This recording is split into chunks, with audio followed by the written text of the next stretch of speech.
Salam saudaraku, berjumpa kembali dalam program Jalan Kehidupan. Kali ini dalam segmen Sapa Jemaat di Rumah, saya mengajak kita semua untuk bersaat teduh. Mari kita berdoa. Tuhan, kami bersyukur untuk anugerah-Mu yang luar biasa, dan kami rindu senantiasa berjalan di dalam kehendak dan rencana-Mu. Oleh sebab itu, biarlah firman-Mu yang akan menuntun kami, supaya kami berjalan di dalam trek yang Tuhan telah tetapkan. Berfirmanlah, kami siap diberkati, dalam nama Yesus. Haleluya. Amin. Tuhan, kali ini saya ambil dari Mazmur 109 ayat yang pertama. Saya ulangi, Mazmur 109 ayat yang pertama berkata, untuk pemimpin biduan, Mazmur Daud. Ya Allah pujianku, janganlah berdiam diri. Haleluya. Nah, saudara-saudara, Mazmur 109 adalah salah satu mazmur yang ditulis oleh Raja Daud. Mazmur ini merupakan bagian dari jilid 5 dari keseluruhan kitab Mazmur yang isinya berbicara tentang ucapan syukur atau nyanyian syukur dari orang-orang yang telah mengalami lawatan Tuhan dan pemulihan yang Tuhan kerjakan bagi mereka semua. Tampaknya saudara-saudara, para penulis Mazmur itu adalah orang-orang yang mengalami kasih dan kemurahan Tuhan Allah Yehova Elohim. Maka sangat mungkin penulis Mazmur ini adalah orang yang hidupnya sedang dalam masalah yang besar, namun diluputkan oleh Allah. Pada bagian pertama di situ dikatakan, ya Allah pujianku, janganlah berdiam diri. Jika kita melihat struktur dari kalimat itu, saudara-saudara, tampak jelas bahwa ini adalah kalimat permohonan dengan nada yang sangat serius. Artinya si pemazmur sedang ada dalam masalah atau pergumulan dan membutuhkan pertolongan dari Allah yang besar.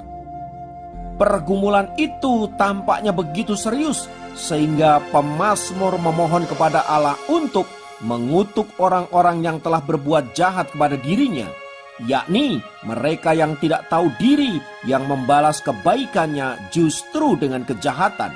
Bukan hanya itu saja, saudaraku, pemazmur juga memohon agar orang-orang itu dihukum oleh Allah, keturunannya dilenyapkan, dan namanya dihapus dari muka bumi ini.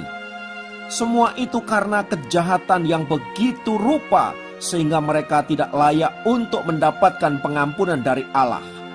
Sepertinya saudaraku, pemazmur begitu sangat kejam dan tidak memberi ruang pertobatan bagi pelaku kejahatan terhadap dirinya. Tetapi bagi pemazmur, saudara-saudara, yang mengalami penderitaan dari orang-orang yang jahat tersebut, mazmur ini adalah ungkapan hatinya yang sedang marah, sedang pilu, sedih, dan kecewa. Tapi kemarahan ini, saudara-saudara, tidak diumbar di hadapan manusia di muka umum seperti orang sekarang kalau ada masalah, marah, tersinggung, atau lain sebagainya, langsung diungkapkan lewat media sosial dan memberitahu banyak orang bahwa dirinya sedang marah, dirinya sedang kecewa, dirinya sedang sedih, dan lain sebagainya. Nah, saudara-saudara, pemazmur bisa menyampaikan hal yang sama seperti kita. Dia bisa menyampaikan masalahnya kepada siapa saja sebenarnya, tetapi dia memutuskan untuk menyampaikan semuanya itu di hadapan Allah secara pribadi. Melalui mazmurnya, ia berharap Tuhan memberikan pertolongan dan membalaskan kejahatan orang-orang yang telah berlaku curang terhadap dirinya. Nah, bila ditarik dalam kehidupan kita saat ini, saudara-saudara, ada pertanyaan yang mungkin perlu kita renungkan bersama-sama. Pernahkah Anda mengalami hal-hal seperti yang dialami oleh pemazmur itu? Kebaikan Anda disalah mengerti oleh seseorang, dimanfaatkan oleh seseorang untuk kepentingan pribadinya, atau justru ia memfitnah Anda dan mengatakan hal-hal yang buruk tentang Anda? Apa yang akan Anda lakukan? Marah? Kecewa? Ingin membalas kejahatan mereka? atau apapun, yang penting kita bisa meluapkan kemarahan kita. Saudara-saudara dikasihi Tuhan, kita memang boleh marah untuk setiap kejahatan yang kita terima dari orang-orang yang tidak bertanggung jawab. Tapi Alkitab mengatakan, jangan berbuat dosa. Artinya dengan kata lain saudara-saudara, kita perlu menyampaikan kemarahan kita itu pada sasaran yang tepat, kepada pribadi yang tepat. Dan Dia adalah Allah kita, Tuhan Yesus, yang mengerti pergumulan-pergumulan kita, yang mengerti perasaan kita dan lain sebagainya. Sebab kalau kita marah kepada orang-orang yang membuat kejahatan kepada kita, masalah bisa menjadi sangat pelik, rumit, dan lain sebagainya. Mari dalam situasi seperti itu, kita sampaikan kemarahan kita, kekecewaan kita, dan apapun yang kita rasakan kepada Tuhan di dalam doa-doa kita secara pribadi. Dengan begitu saudaraku, kita memberi ruang seluas-luasnya untuk Allah bertindak melakukan pembelaan pada kita dengan cara dan kehendaknya sendiri. Sebab saya percaya kalau Allah yang membela kita saudara-saudara, maka tidak ada satu pribadi pun yang sanggup melawan kita. Dan pembelaan Allah itu selalu sempurna dalam hidup kita. Itu artinya saudara-saudara, kita tak perlu melakukan hal-hal yang tak penting, yang justru membuat keadaan menjadi rumit, yang justru membuat situasi menjadi tidak terkendali dan sangat mungkin dapat merugikan kita. Oleh sebab itu saudara-saudara, bila hari-hari ini kita mengalami kekecewaan, marah, dan lain sebagainya atas tindakan-tindakan orang yang merugikan kita, mencemarkan nama baik kita, dan lain sebagainya, mari kita bawa ke alamat yang tepat, yaitu kepada Tuhan kita Yesus Kristus. Dia adalah hakim yang adil, dan biarlah Dia yang melakukan penilaian dan pembelaan atas diri kita. Kita cukup menjadi penonton saja. Haleluya. Biarlah firman Tuhan ini menguatkan, meneguhkan kita supaya kita tidak mengambil alih bagian Tuhan dan memberi ruang seluas-luasnya untuk Allah bekerja, melakukan pembelaannya terhadap kita. Mari kita berdoa.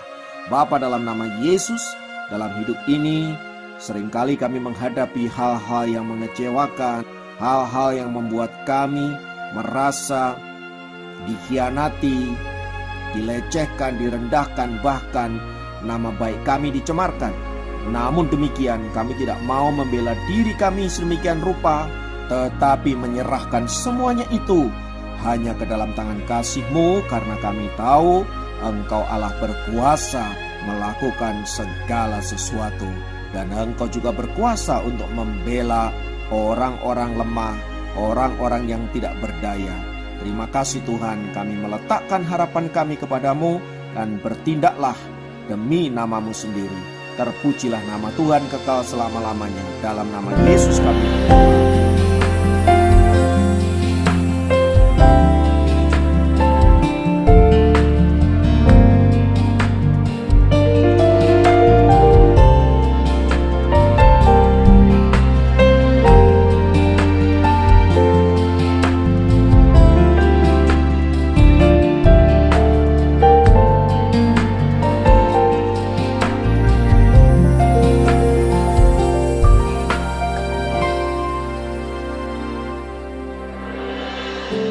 Tiada seperti Kau yang telah menjamah segenap hatiku. Tak seorang pun di dalam hidup ini seperti Kau, Tuhan. Tiada seperti Kau yang telah menjamah segenap hatiku. Tak seorang pun di dalam hidup